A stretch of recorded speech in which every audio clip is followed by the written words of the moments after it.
Thank you for listening to the Speaking Out on Sex Abuse podcast with host Clara and Jimmy Hinton. If you're new to the podcast, please subscribe and share so you never miss an episode. Search for us on your favorite podcast app, or you can find the podcast on jimmyhinton.org and findingahealingplace.com. Please rate our show, subscribe, and share so we can spread the word. If you would like to support us and get exclusive rewards, go to patreon.com/speakingout. Find a tier that best fits you and join as a patron of the podcast. Now let's get into the show. Welcome to this week's podcast with host Jimmy Hinton. And Jimmy's mom, Clara. And we thank you to our patrons who make this podcast possible. And we extend an invitation for people to become patrons. Yes, we do. We were just talking with our patrons on our exclusive podcast. We have a goal set. If you go to patreon.com/speakingout, you'll find that we have a goal of 250 patrons. Once we meet that goal, we're going to throw a shindig for our patrons. This will be a party like none other. We are excited about it. We are excited to meet all of you. So chime in, join the other patrons, and let's do this. And that's at any level. It begins at $5 a month. There's no commitment. You can come and go as you please. You can sign up for 1 month if you want. Yep. And $5 is the price of a coffee. Starbucks coffee. At $4 coffee.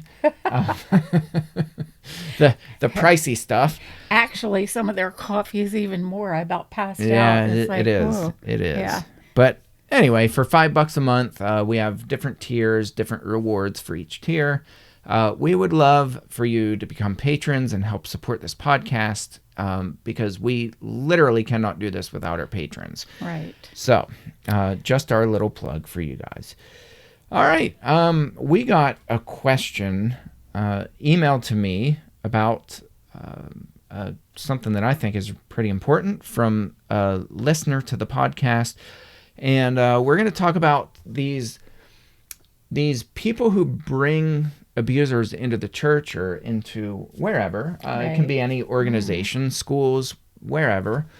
Daycares. Sure. I mean, I can think, any number of places. Yeah. So the question is, the people that bring known convicted sex offenders into their organization, do those people really believe that these people are safe people, and would they send their own kids or grandkids to be in the care of these people? Mm-hmm.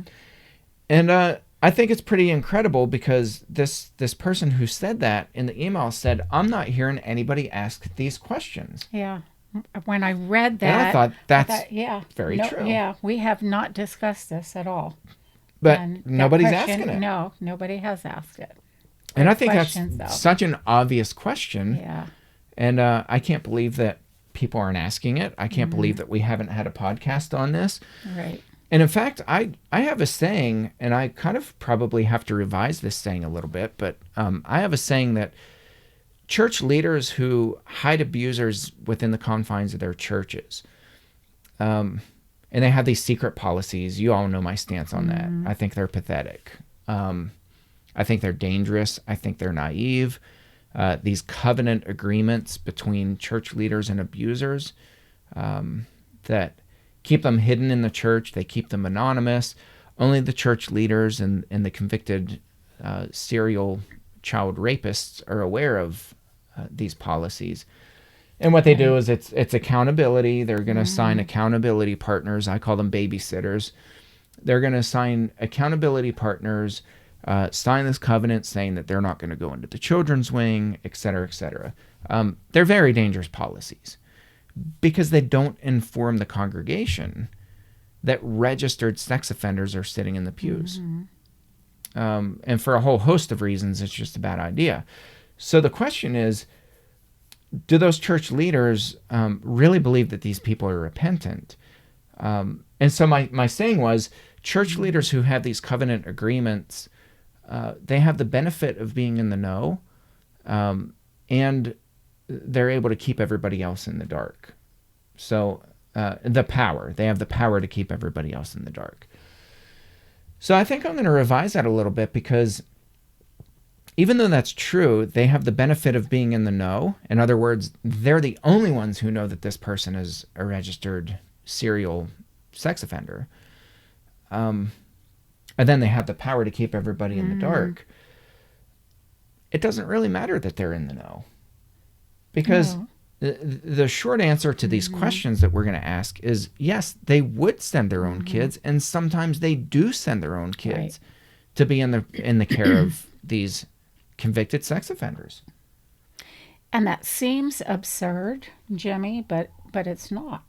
No. Because they truly, I think, believe when they see the alligator tears and they hear, I was converted in prison, or I am a changed person. Now I beg your forgiveness, and that's behind me. I no longer would do any of this, and I welcome people to sit with me in the auditorium. I promise I won't go in the kids section of the building, and on and on. I really believe that those people in charge, so to speak, those in the know, believe the abuser. Yeah, I really do, because I think they do. I think it's a mistake to think that leaders who have these horrific policies, I think it's a mistake to think in their mind they're thinking, boy, we're going to keep this the best known secret from the congregation so that this abuser can have unhindered access to all these children within our church, and they'll most likely be abused. I don't think that's what's on their mind. And I know from experience, from talking to church leaders, when I ask them about their policies, and I'm like, what were you thinking when you developed this policy? Oh, well, we believe in grace. We believe in forgiveness. We believe that the churches should be a safe place for all. And I've come to really not like that saying "for all." Those two words, "for all," for me, it just feels gross, because I've heard it used so many times in the context of we're going to do what's "quote unquote" best for all, meaning we're going to keep this person's past in a tight, sealed can, hidden from everybody else. And we're going to do our best to work with this covenant agreement to keep parents' kids safe in our church. And it's a recipe for disaster. Because what it does is it totally enables the abuser to get exactly what they came for. I think we have to interject something here. An abuser is different from other sinful people. In that this sin is a premeditated, it's very well thought out. It is a horrific sin of transgression. It is a breaking of the law. Well, I was going to say, it's not just a sin, it's a crime. It is a crime, and which sets it apart from the person who strayed from his marriage and sinned and had an affair. It sets him apart from that person in that, there were a lot of things that went into the person that had the affair, but certainly not an intentional, or I would hope not, well thought out plan to destroy and hurt a child. And it makes a different, totally different scenario here. This person that's being protected has most of the time spent time in prison. We're talking about those who have been convicted, right? A known criminal abuser. They've spent time in prison. And now the church is welcoming them, but in a very secretive way, telling this person, we'll keep this quiet. We don't want to But it's not the church welcoming them. No, it's the church leaders welcoming them. Because the church doesn't even know. No. The church is unaware. No. And then comes that little caveat, does the church need to know? Does the body of Christ, that family of believers, need to know? Yes, they need to know. Why? Because an abuser is an abuser is an abuser. And we don't have data to prove otherwise. We have data to prove that the majority of abusers do what? They commit abuse again and again and again and again. Well, we know that too because they got a conviction. It's not like this was they had one time they had bad thoughts and right, had a misstep, no. and as Anna Salter gave the one example in her book, the guy who literally said, I slipped on a banana peel, and next thing, right, or I think his was a bar of soap. He slipped on a bar of soap and then found himself in this compromising position with this minor child. I don't think so. It's that absurd, and these guys, the abusers, that is, come up with these absurd, lame excuses for why they did what they did, and it was always an accident. It was always somebody else's fault. Right. It was always just a misjudgment. It was, and that's never the case. Was it Anna Salter's book, or which book am I thinking of, where there was an interview, Jimmy, with a man that staked himself out while he was in prison? He could watch school children, and I can't remember the name of the book. And the long and the short of it is, at the end of this whole correspondence... Yeah, I don't think he was staking them out. And I know what you're referencing. It was... he said he... I think it was Eyes of a Pedophile. That's it. Is the name of the book. That is I have it over here on my shelf. Okay. I'd have to dig through. I have a mountain of books over here on I just pedophilia, but remembering where he said he would do it again and again. At the end of the book. At the end of the book, he said, they were wrapping up their interview, and he looked at his watch and he said, the kids are getting out of school about now. Right. And that's what was on his mind. That's all that was on his mind. So, and that just struck me hard, that it just doesn't end. No, they never stopped thinking about kids in a sexual way, or thinking about kids generally. Right. So the questions that we got are, there are 3 questions, and they're all cousins. They're all related. But number 1, would those who protect abusers put their own children or grandchildren in the unsupervised care of the abuser? And again, this answer is a resounding yes, not because I'm guessing or taking an educated guess, but because people have told me this. I call into question people's policies when they have these dangerous policies, and I've asked this question.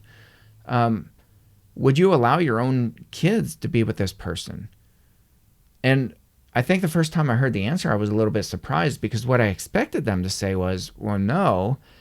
To which I was going to come back and say, well, then why would you allow this person to be around other people's kids? Right. But instead, the answer I got back was, well, yeah, I would. Because and when I asked why, well, because I believe that they're repentant. They seemed sincere. Listen for that word. Yeah. Listen to the language. They seemed sincere whenever they had confessed their sins or something to that effect. They seemed sincere. Not that they are sincere, not that they proved that they're sincere, but they seemed that they're sincere. If you're going on what's seemingly sincere, you really, really, really need to call those leaders into account and be like, wait, well, no, back up. This person seems to be trustworthy, or they've proven to be trustworthy. Because there's a radical difference between seeming to be trustworthy and actually being trustworthy. And by the way, anybody who's ever raped a child is not trustworthy. Ever. Never. And I think that is something that within the church is still, and probably will be for time evermore, difficult for some people to grasp. Because we think of God, we think of Jesus as being all forgiving, just compassionate. Even though he wasn't, I'm just going to throw that in there. He was not all forgiving. No, but forgiveness was conditioned. The picture that we are given, the pictures that are painted actually of Jesus, are always with outstretched arms, welcoming people. We don't see his anger. We don't see his wrath. We're not reminded of his words, to get far from me, stay away from me, or depart from him, that type of thing. But we think of Jesus as welcoming all. Yeah, and all the warnings that he gave for people to stay away from deceptive people. to watch out. In Matthew chapter 7, Jesus says, ravenous wolves, beware of ravenous wolves. They come in to destroy. And then he says, they bear bad fruit. You will recognize them by their fruit that they produce. He talks about being cut down and thrown into the fire. The same thing, he echoes what John the Baptist said when John the Baptist introduced Jesus in Matthew 3. John the Baptist, he said, his winnowing fork is in his hand. He's ready to separate the wheat from the chaff and throw the chaff into the unquenchable fire. We kind of don't, not kind of, we don't want to hear those things, because they're hard. Mm-hmm. They're hard. I like when people say, that doesn't sound like Jesus. Yeah, but like, have you not read your Bible? It is. I mean, it is Jesus, he was vicious towards people. Think about the millstone. Yeah. I mean, ironically, the millstone passage is embedded in Matthew chapter 18, which is the go-to passage that these people use to say, he who is without sin, be the one to cast the first stone. Let's talk about stones. Jesus talked about stones. He talked about a millstone in Matthew 18. He sure does. Matthew 18 is the passage where people weasel their way out of reporting abusers because they say, well, you're supposed to first go to your brother who sins against you. And, just you and him, show him his fault. And then, if he doesn't see the error of his ways, bring 2 or 3 other witnesses with you. And if he still doesn't listen to you, bring him before the church. And then if he still doesn't listen, treat him as you would a tax collector, a sinner. Okay, so that's Matthew 18. But Matthew 18 starts with Jesus saying, anyone who causes any of these little ones of mine to stumble, it would be better for him to have a large millstone, literally in the Koine Greek language, the original language that Jesus probably spoke that in, certainly that it was written in. The word that's used for large millstone is literally 2 words butted up together, donkey millstone. Okay. It's because it was a millstone that was too large to be moved by humans. You couldn't push, you literally could not push this millstone. Mm-hmm. This was like a commercial grade millstone meant for pressing tons of grain or whatever it was that you were going to press with it. A donkey millstone, the image that Jesus put in people's mind when he said that, it was gruesome. It is. And I get this picture, of this person with this big boulder. Massive millstone. Yes. And he said it would that would be better for that to happen to you. Right.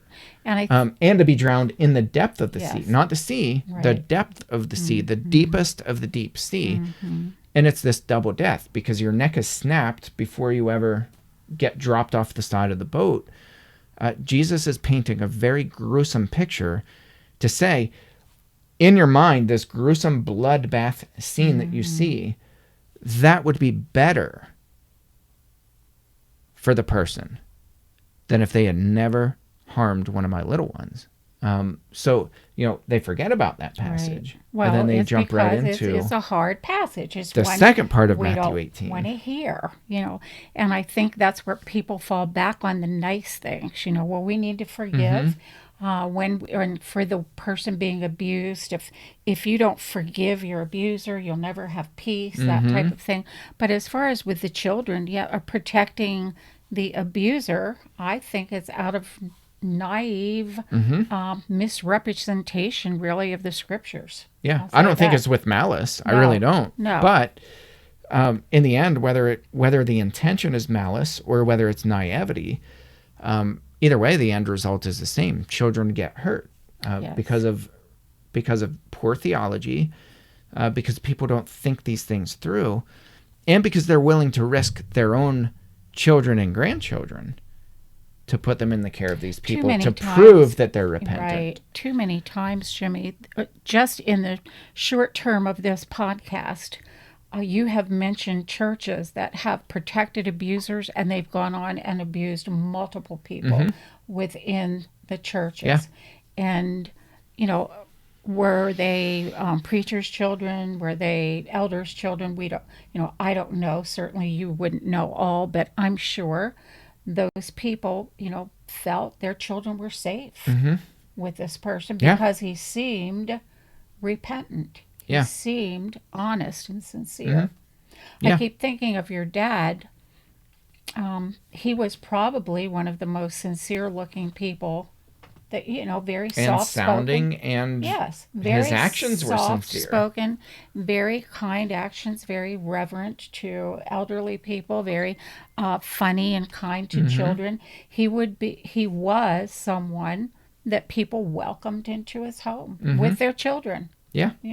and um, even if he were to get out of prison today, I am certain there would be people welcoming him Mm-hmm. with their What a children. great man. What a wonderful Yes. man. He did Yes. his time. Yeah. He's so remorseful. He's so Yes. sorry for what he's done. Um, But we what don't does want to he place any say? additional burden on top of him. Right. Well, I mean, he's But told me out of repeatedly his that mouth. he would exploit those people in a heartbeat. He would Right. find them in a heartbeat, and he would exploit them in a heartbeat. He's told Exactly. me this, and Yeah. it's common knowledge. Pedophiles in prison, they all have a saying. It's an incredibly common saying. If you don't have religion, get religion. And what they mean by that is you befriend church people because they're so naive. You'll have easy access to any victim that you want with the full support and backing of the leaders. That's so sad. It is sad but true. Yeah. So the next Yeah. question, even after knowing that this person is a perpetrator, would they put their own kids or grandkids with the abuser once or multiple times over a long period of time? So basically the same question as the first one. The first one was unsupervised care. The answer is yes. But what about a long period of time? Would after a while they start saying, something's not right? The answer to that is no. And the answer to the question, would they put them in the care of a known abuser for a long period of time? The answer is a resounding yes. And again, this is not hypothetical. This is not guesswork. I've been told this repeatedly from church leader after church leader after church leader. And I say church leader because most of the training that I do is with churches. But I think there are certainly people outside of the church. There are people who probably don't even believe in God who would take the same stance. Human nature tells us to look at the person who's in front of us, read the body language, and then you'll be able to tell whether they're sincere or not. And then we come up with things like, well, they seemed sincere. Right. A proper question, maybe I should save that for the end. What questions should we ask these people to find out if they are sincere or not? Or is there a way of knowing if a person truly Sure. is sincere? Yeah. Right. And I think there is. I think there's a I do pretty too. fail-safe Yes, method I for that. do. My mind was drifting off because I was thinking of a member of the church. This is before you were even born or when you were very small, Jimmy. But he shared with us the fact that he was abused as a child by a preacher who traveled around. Mm-hmm. His family welcomed this preacher into their home time and time again.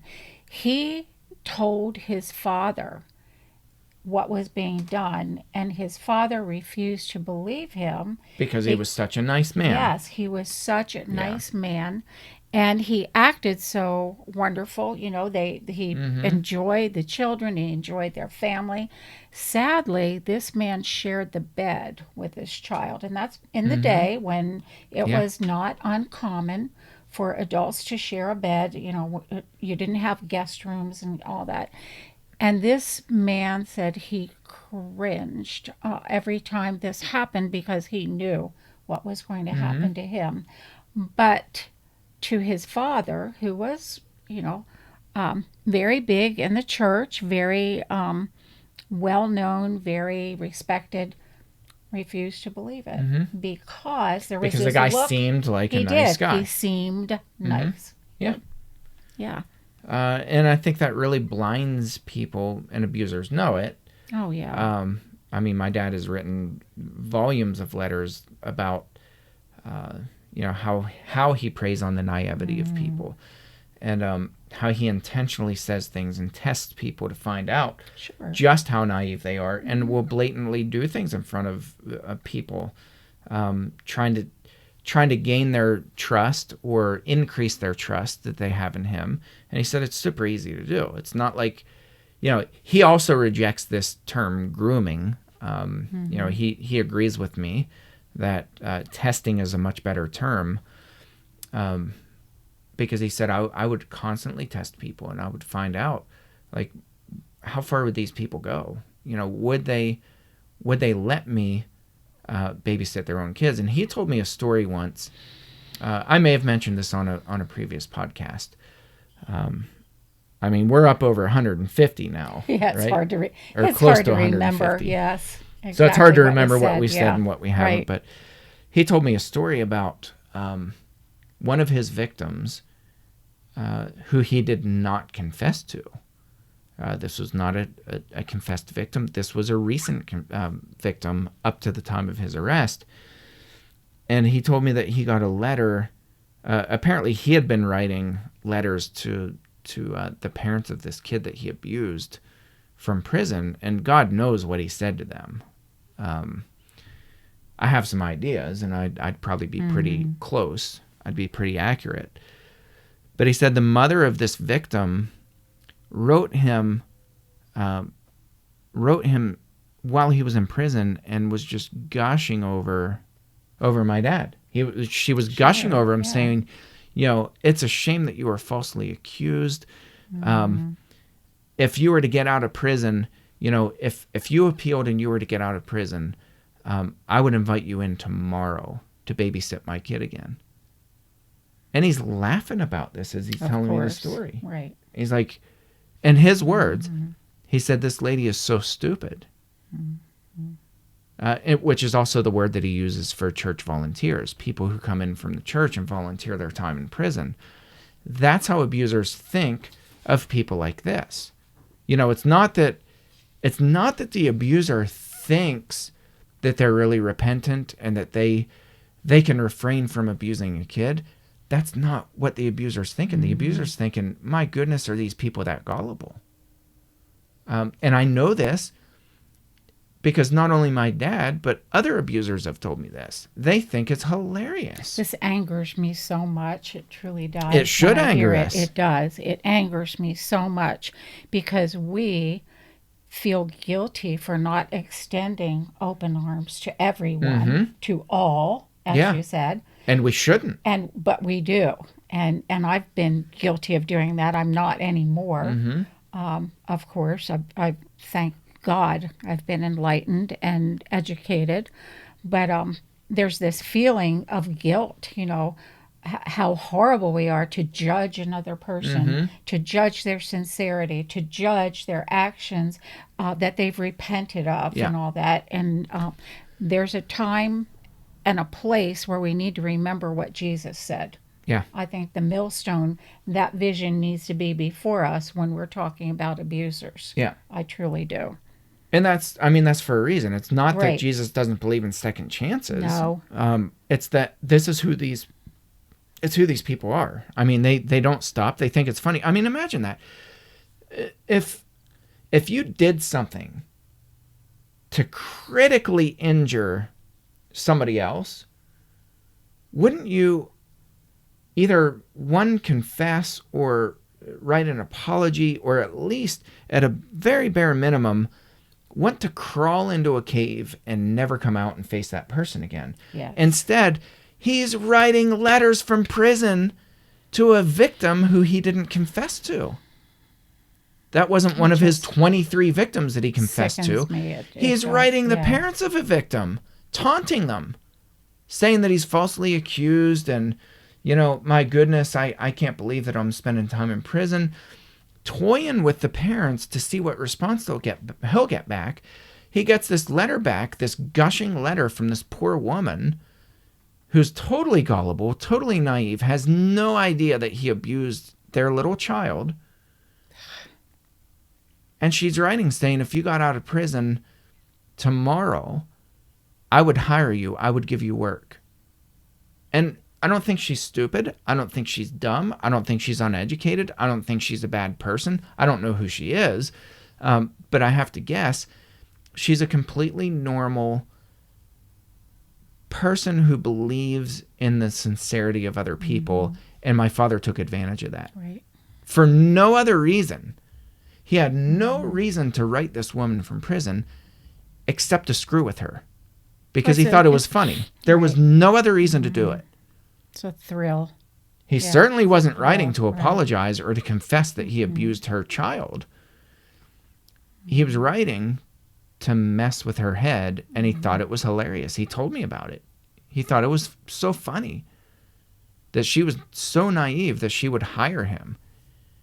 And it's a badge of honor for the abuser. I just wish that people could understand how deeply, what's the word, evil. I'll just say evil abusers are. That's the only word I can think to explain it. Yeah, just it plain is. Evil.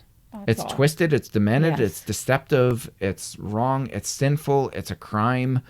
We get angry. We rear up with anger when we hear of a person mistreating a dog. Mm-hmm. That is a big thing right now, and I do too. I can't stand mistreatment of animals in any way. God forbid that I think a child is being mistreated. Well, it's interesting you say that because there's a story in the news today. It's a viral video.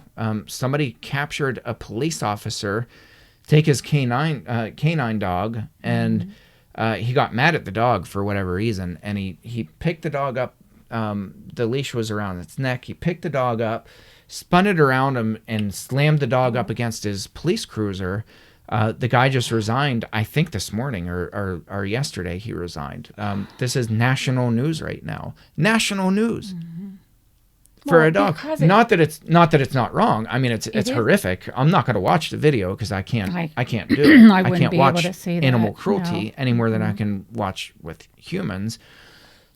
But it's a great point. This is a national story because one police officer's dog got abused by the police officer. And he is being forced to resign. And he's being forced to resign. Yes. Churches do the polar opposite. They welcome them in and say, my goodness, why don't you babysit my kids?